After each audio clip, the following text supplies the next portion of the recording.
Hello दोस्त, नमस्ते, प्रणाम। अपने यूट्यूब पे स्वागत करते हैं। बहुत दिनों पे गीत हम गा रहे हैं।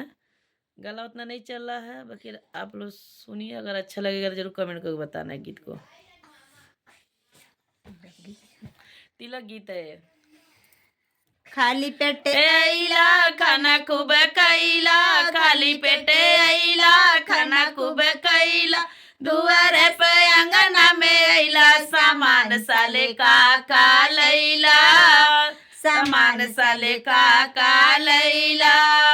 लाजो न लागे तुअरे बर्तन चढ़ावे में पुरान क्यों, लाजो न लागे तुअरे बर्तन चढ़ावे में पुरान हो।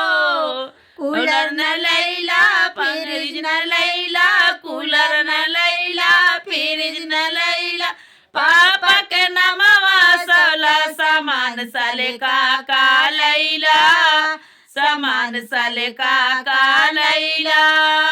खाली पेटे आइला खाना खूब कैला, खाली पेटे आइला खाना खूब कैला, दुआरे पे अंगना में आइला, सामान साले का लैला, सामान साले का लैला। लाजो न लागे तुअरे हंडा चढ़ावे में पुरान हो, लाजो न लागे तुअरे हंडा चढ़ावे में पुरान हो।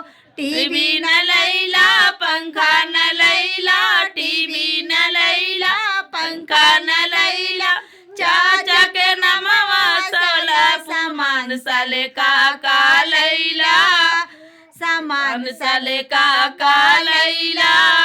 खाली पेटे आइला खाना खूब कैला, खाली पेटे आइला खाना खूब खैला, दुआरा से अंगना में आइला, सामान साले का लैला, सामान साले का लैला।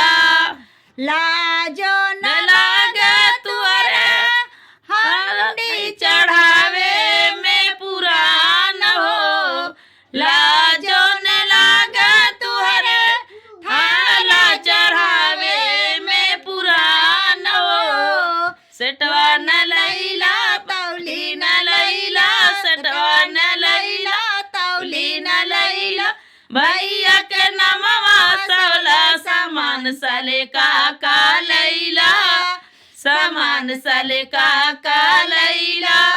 खाली पेटे आइला खाना खूब खैला, खाली पेटे आइला खाना खूब खैला, दुआर से अंगन में आइला, सामान साले का लैला, सामान साले का लैला।